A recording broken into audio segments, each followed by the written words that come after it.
जो भी विषय अध्यक्ष पीठ के द्वारा स्वीकृत होंगे और चर्चा के लिए स्वीकार किए जाएंगे, उन पर सत्ता पक्ष की ओर से तर्कपूर्ण तरीके से उसका जवाब भी दिया जाएगा। बावजूद अयोध्या से राम जन्मभूमि से संबंधित मामले में जानते हुए कि माननीय उच्चतम न्यायालय में यह मामला लंबित है, उस पूरे प्रकरण की गंभीरता को समझते हुए भी इन्होंने न केवल आज सदन की अवमानना की है, सदन का अपमान किया है, साथ ही माननीय उच्चतम न्यायालय में लंबित और माननीय उच्चतम न्यायालय की निगरानी में चल रही उस पूरी प्रक्रिया को भी अपमानित करने का शर्मनाक प्रयास समाजवादी पार्टी के द्वारा किया गया। माननीय अध्यक्ष विधानसभा ने बार बार कहा कि हम चर्चा को स्वीकार करते हैं, अपनी बात को आप नियमों के अंतर्गत सदन के फ्लोर में रखिए, सदन में रखिए, लेकिन सदन की कार्रवाई को विरोध करना, प्ले कार्ड लहराना, अध्यक्ष पीठ की अवमानना करते हुए जो अपमानजनक व्यवहार सदन के अंदर समाजवादी पार्टी का था, वह अत्यंत निंदनीय है और शर्मनाक भी। संवैधानिक संस्थाओं का अपमान करना ये समाजवादी पार्टी का शौक और सगल है। इन्होंने हमेशा से इनका लोकतांत्रिक मूल्यों पर कभी विश्वास नहीं रहा है। हम सब जानते हैं कि हल्ला बोल जिस पार्टी का मुख्य उद्देश्य रहा हो, वो लोकतांत्रिक कैसे कही जा सकती है। हल्ला बोल पर ये विश्वास करते हैं, कभी मीडिया पर हमला करते हैं,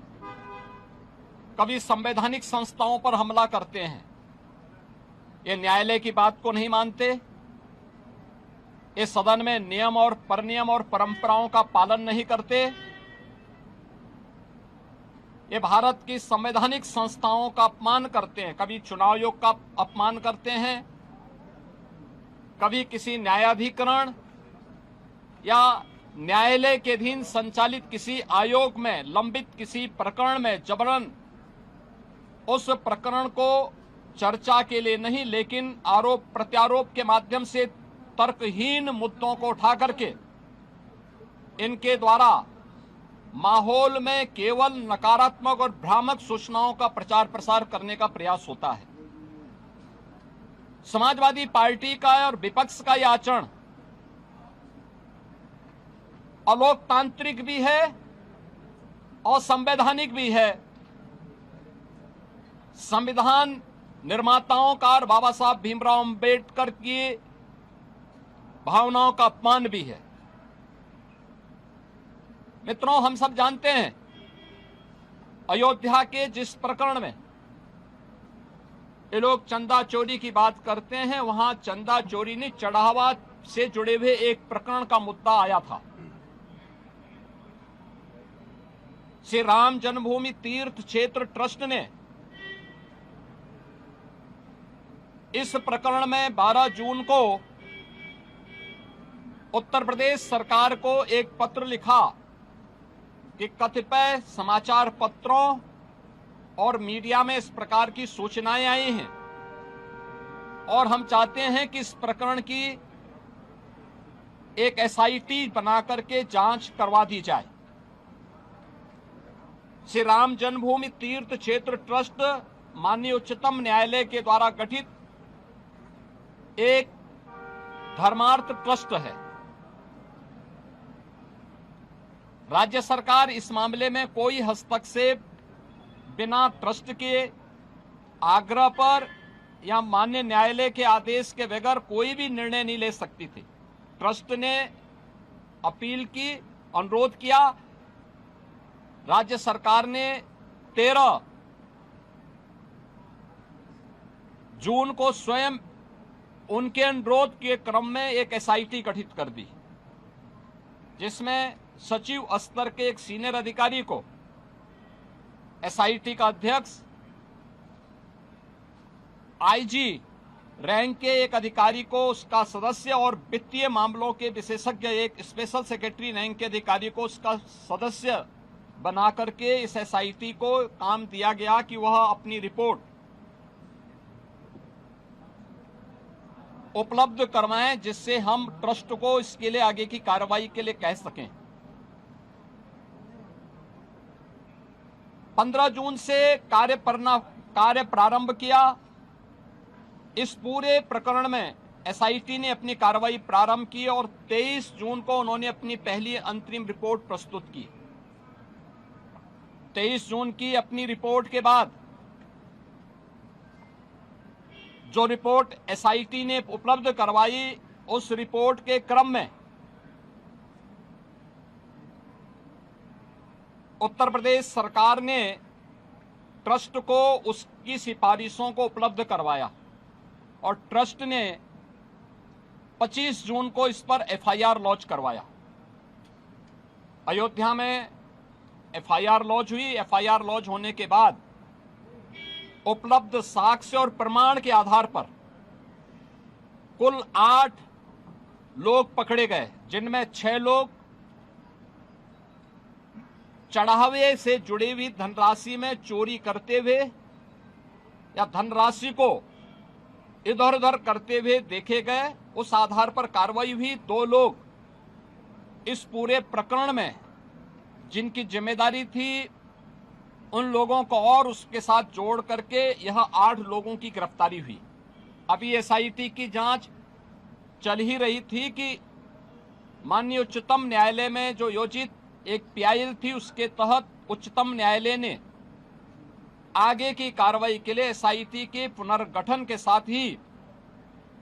इस पूरे प्रकरण को अपनी देखरेख में आगे बढ़ाया।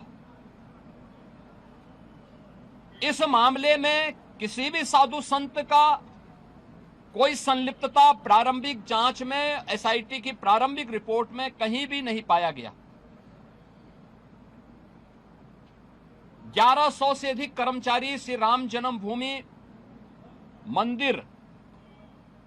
के उस पूरे प्रांगण में इतने कार्मिक कार्य करते हैं और 1100 से अधिक लोगों के बीच में कुल 8 लोग इस मामले में प्रत्यक्ष और अप्रत्यक्ष रूप से जिनकी भूमिका उस मामले में उपलब्ध साक्ष्य और प्रमाण थे, उस आधार पर पाई गई। इसके लिए साधु संतों पर आक्षेप करना, इसके लिए अयोध्या धाम को अपमानित करना, बदनाम करना, श्री राम जन्मभूमि मंदिर को बदनाम करना, उन 1100 कर्मचारियों को जो राम जन्मभूमि मंदिर की व्यवस्था में लाखों श्रद्धालुओं को सुविधाजनक तरीके से दर्शन कराने में अपना योगदान दे रहे हैं, दिन रात सर्दी गर्मी बरसात किसी भी स्थिति में दर्शन कराने में अपना योगदान दे करके उत्तर प्रदेश के परसेप्शन को अच्छा बनाने में योगदान दे रहे हैं और उत्तर प्रदेश में धार्मिक पर्यटन को प्रोत्साहित करने में अपना योगदान दे रहे हैं, उन लोगों को कटघरे में खड़ा करना, ये बड़ी आश्चर्यजनक स्थिति है। और ये आक्षेप कौन लगा रहा है? ये आक्षेप वह समाजवादी पार्टी और वह कांग्रेस लगा रही है, जिन्होंने सदैव राम जन्मभूमि और भगवान श्री राम का अपमान किया है। क्या यह सच नहीं कि 1990 में अयोध्या की गलियों को और सरयू की पावन धारा को रक्त रंजित करने का पाप समाजवादी पार्टी की सरकार ने किया था? क्या पूरा देश और पूरी दुनिया और सभी राम भक्त ये नहीं जानते कि इनका ये अक्षम्य पाप जिन्होंने राम भक्तों पर गोलियां चला करके किया था, कैसे उसको कोई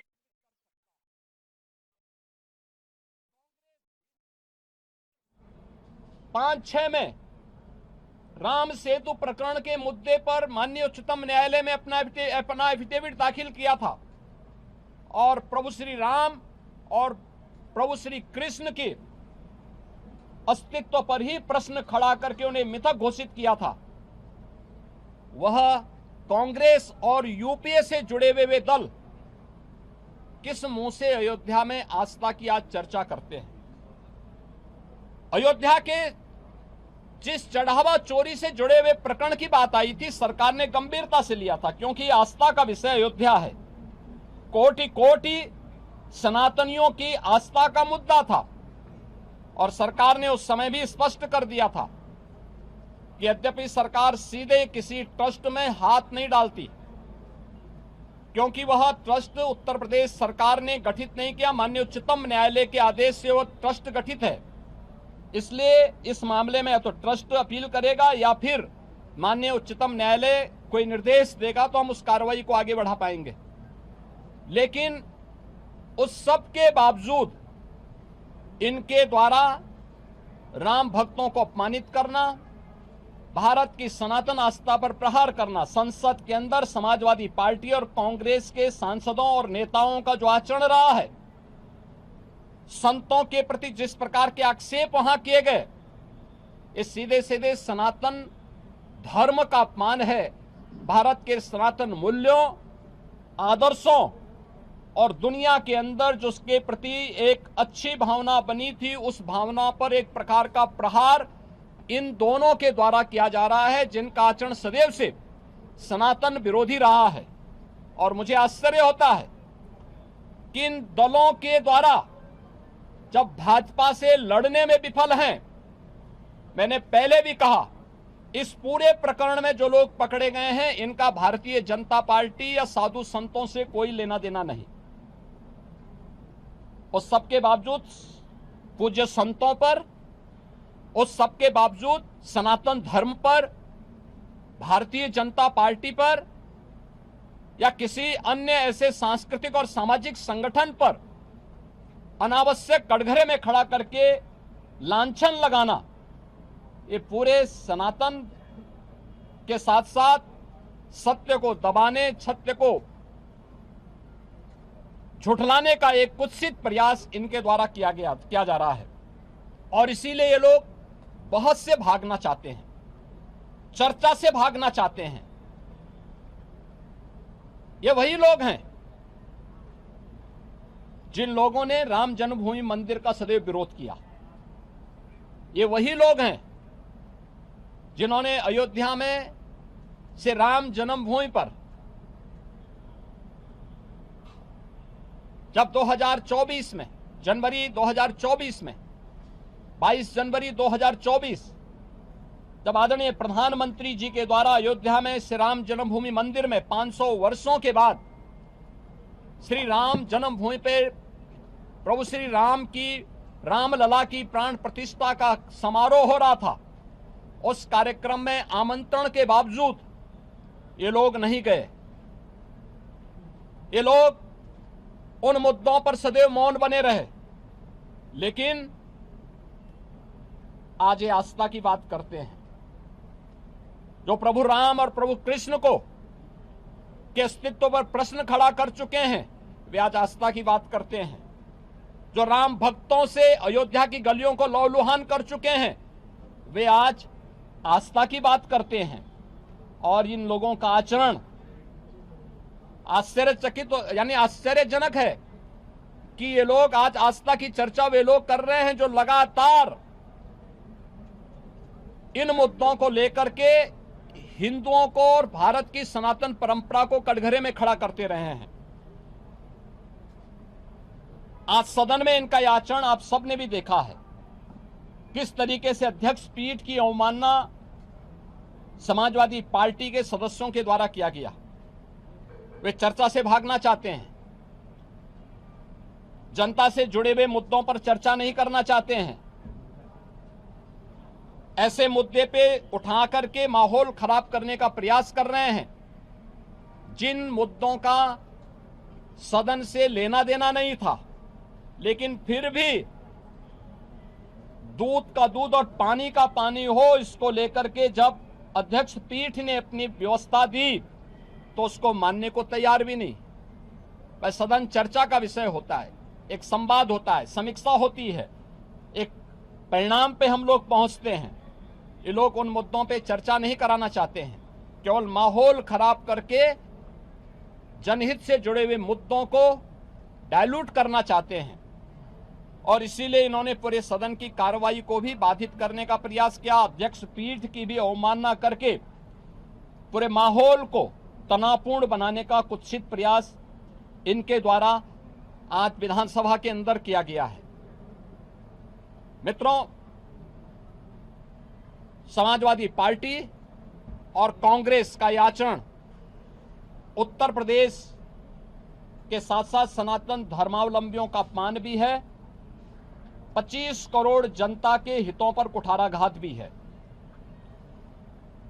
पिछले 9 वर्ष में एनडीए की डबल इंजन सरकार ने उत्तर प्रदेश के जिस परसेप्शन को बदलने में सफलता प्राप्त की है, आज उसका परिणाम है कि उत्तर प्रदेश अब बीमारू राज्य नहीं, उत्तर प्रदेश के नौजवान के सामने पहचान का संकट नहीं, उत्तर प्रदेश का नौजवान अब पलायन नहीं कर रहा है, उत्तर प्रदेश का किसान अब आत्महत्या करने के लिए मजबूर नहीं हो रहा है, उत्तर प्रदेश के गरीबों को शासन की सुविधा का लाभ मिल पा रहा है और उत्तर प्रदेश का परसेप्शन देश के अंदर सबसे तेज गति के साथ आगे बढ़ने वाली और प्रदेश देश की टॉप 3 इकोनॉमी के रूप में उत्तर प्रदेश ने अपने आप को स्थापित किया है। उस उत्तर प्रदेश के परसेप्शन को खराब करने की कुत्सित चेष्टा समाजवादी पार्टी और कांग्रेस के द्वारा मिलकर के किया जा रहा है। ये लोग लगातार,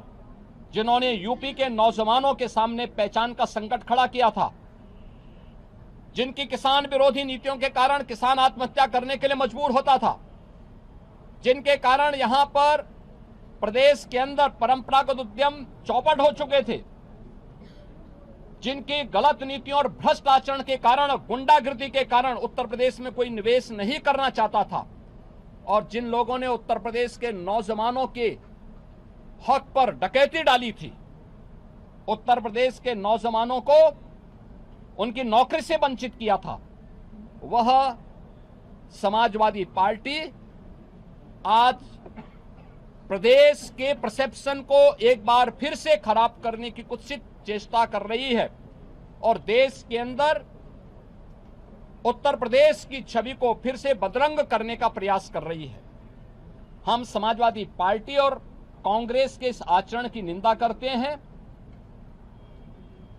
अध्यक्ष पीठ की अवमानना समाजवादी पार्टी के द्वारा किया गया, मार्शलों के साथ मारपीट करने का और उन्हें धक्का मुक्की करने का प्रयास किया गया, यह अत्यंत शर्मनाक है।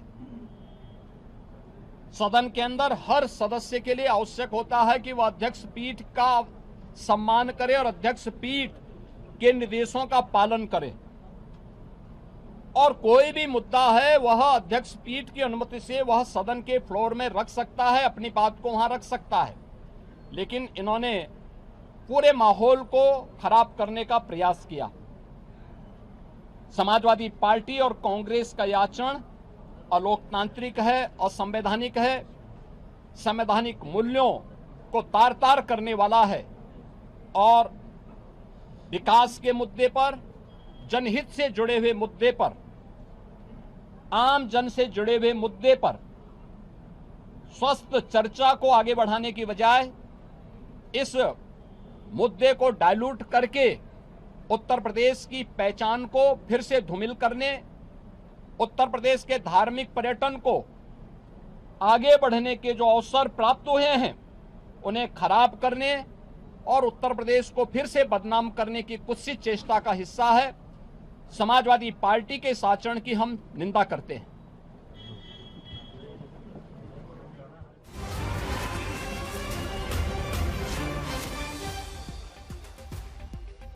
तो बड़ी खबर, मुख्यमंत्री योगी आदित्यनाथ की तरफ से प्रेस कॉन्फ्रेंस करते हुए समाजवादी पार्टी के आचरण पर सवाल उठाए गए कि एसपी का आचरण सदन की मर्यादा के खिलाफ रहा, यह मुख्यमंत्री योगी आदित्यनाथ की तरफ से कहा गया और यह भी कहा गया कि सदन में जमकर हंगामा किया गया। राम भक्तों को अपमानित विपक्ष की तरफ से किया जा रहा है और समाजवादी पार्टी का मुख्य उद्देश्य सिर्फ हल्ला बोल करना है। चर्चा से भागता है विपक्ष और विपक्ष न्यायालय की बात नहीं मानता है। मुख्यमंत्री योगी आदित्यनाथ की तरफ से सवाल उठाया गया कि विपक्ष संवैधानिक संस्थानों का भी अपमान करता है। चढ़ावा चोरी का मामला सुप्रीम कोर्ट में है, ट्रस्ट के मामले में सरकार का दखल नहीं होता है, यह मुख्यमंत्री योगी आदित्यनाथ की तरफ से कहा गया। एसआईटी भी इस पूरे मामले की जांच कर रही है, लेकिन विपक्ष का एक मकसद सिर्फ हल्ला मचाना है।